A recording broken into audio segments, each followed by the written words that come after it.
Amwell, May 14, 1949. On making force in the work for yourself, it is necessary in this work to be constantly reminded about its meaning. If you fall asleep in life, you will wonder what the work is about. For that reason, these meetings, these conversations, this making of reports, and all the contacts that the work can and should make possible, are necessary. For a person who falls asleep, which means that he or she is temporarily identified with every event of life, must be awakened to his own level of understanding the work.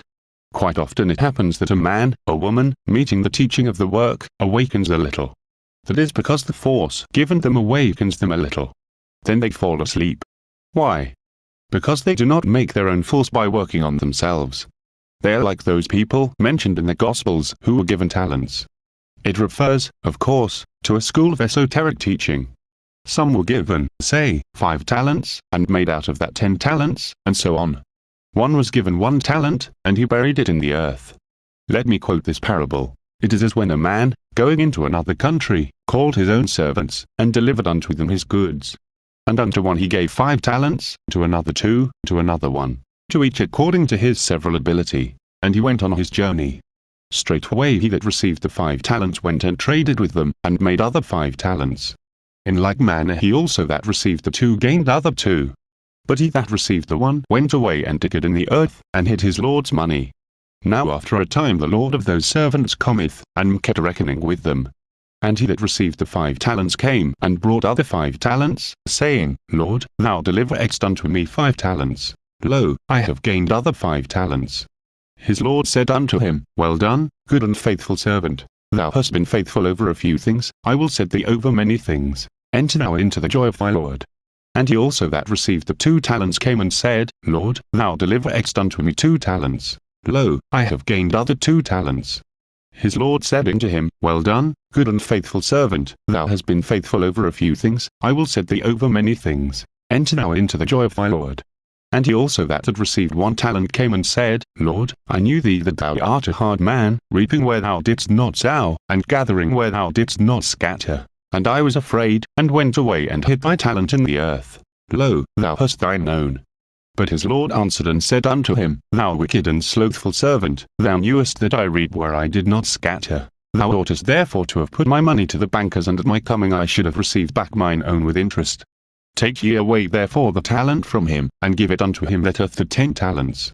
For unto every one that hath shall be given, and he shall have abundance. But from him that hath not, even that which he hath shall be taken away. And cast ye out the unprofitable servant into the outer darkness. There shall be the weeping and gnashing of teeth. Matt. XXV 14-30.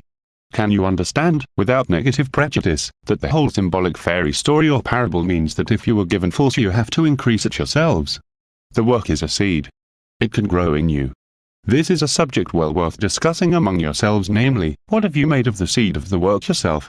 And I would add that the word talents, which refers literally to physical money, is appropriate. I mean, what talent or ability have you shown as regards making your own force, through the work, for yourself, and so for others? The work, its ideas, its teaching, its directions as to what to avoid and so on, can begin to create force in you if you work. In that case, you do not need only the force that the work gives you, but you begin to find a source of force in yourselves. This means, the seed is growing. Yet, you will have constantly to be reminded of the work and what it is about. Otherwise you fall asleep.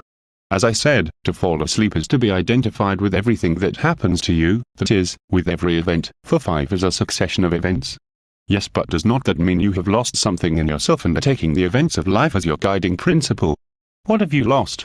You have lost all the power of remembering yourself. We are born on earth with this power, but we have lost it, going to being brought up among sleeping people. So we lose this essential thing given to man as distinct from animals, namely, the 3rd state of consciousness. Because if you could remember yourself, you would never identify. Why would you not identify? You would not identify, because you would be always aware of this strange sense of yourself called self-remembering, which is distinct from that side that identifies with every event of life. We have dropped to the 2nd level of consciousness called the second waking state. In this state we are driven by life. So you are then a person driven by outer events, and nothing real, essential, can grow. The work formulates this by the diagram. About all this we have constantly to be reminded. Now, go on as you are, identify with everything, say tut tut all day long. Get upset every moment because she said that or he did that and all the rest. Now try to remember the work and so remember yourself.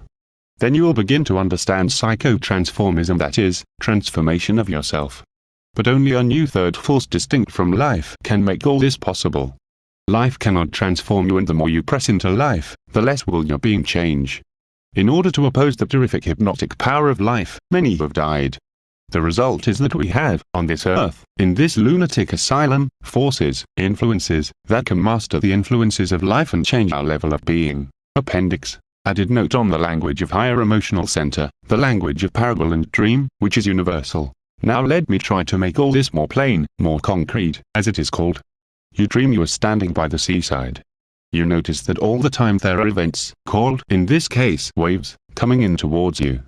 But do you not know these waves mean events? Sometimes they are small waves, sometimes big. Life is something like that. Now suppose you have a small vessel and launch it when great waves are coming in, you will be swamped, or perhaps you know just how to, but if you begin to serve the work in your understanding, then life is gradually replaced by work. And so the diagram of the connection is, prevent your small vessel from being overwhelmed. It is something like that.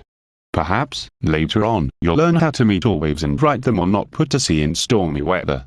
Or perhaps you begin to learn to walk on the sea.